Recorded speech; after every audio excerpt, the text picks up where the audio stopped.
Hi everyone. We are going to talk about fables today. A fable is a specific kind of literature.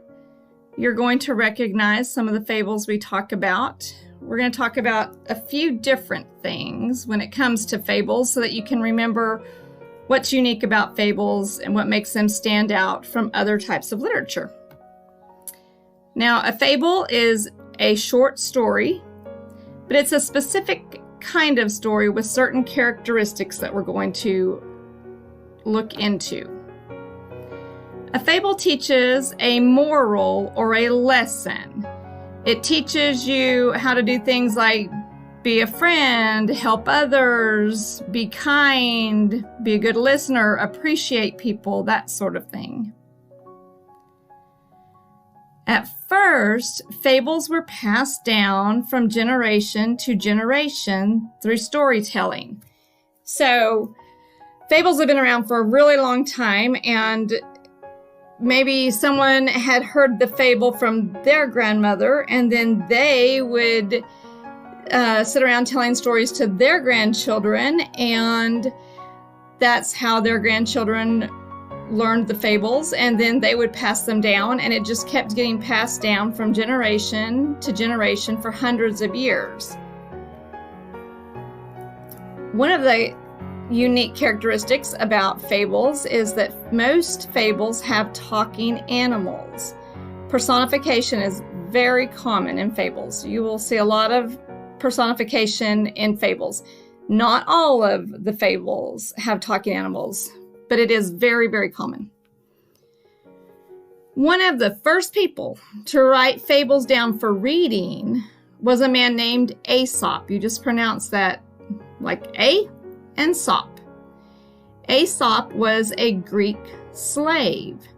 This is a painting by an artist in the 1600s. This is what he believed Aesop looked like. And this is actually how you spell the name Aesop in Greek. Fables have been told since at least 1500 BC. Aesop wrote his fables around the year 550.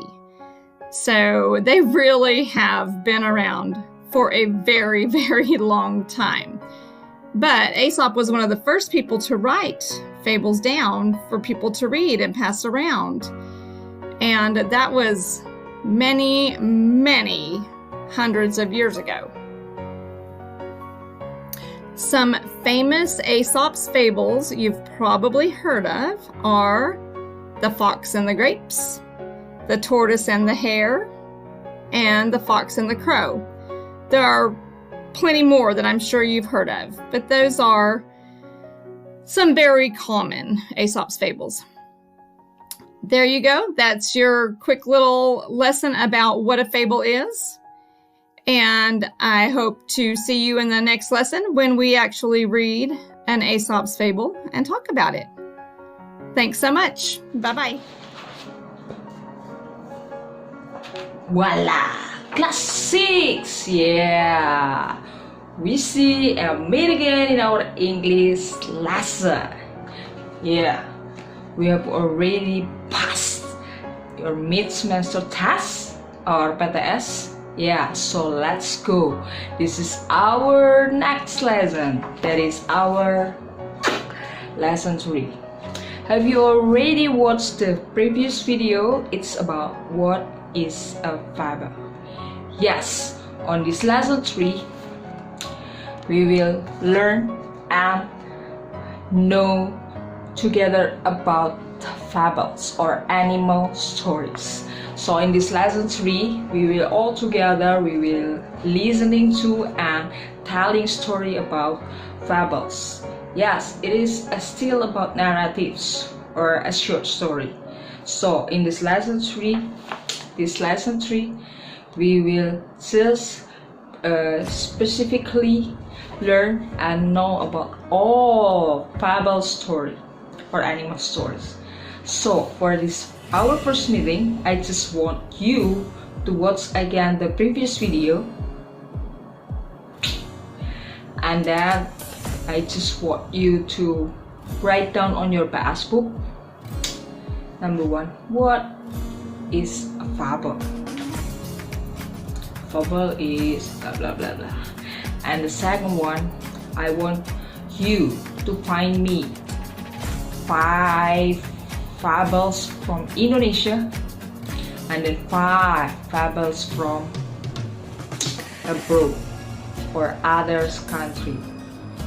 Okay, like from America, like from Australia, like from Korea, Chinese maybe.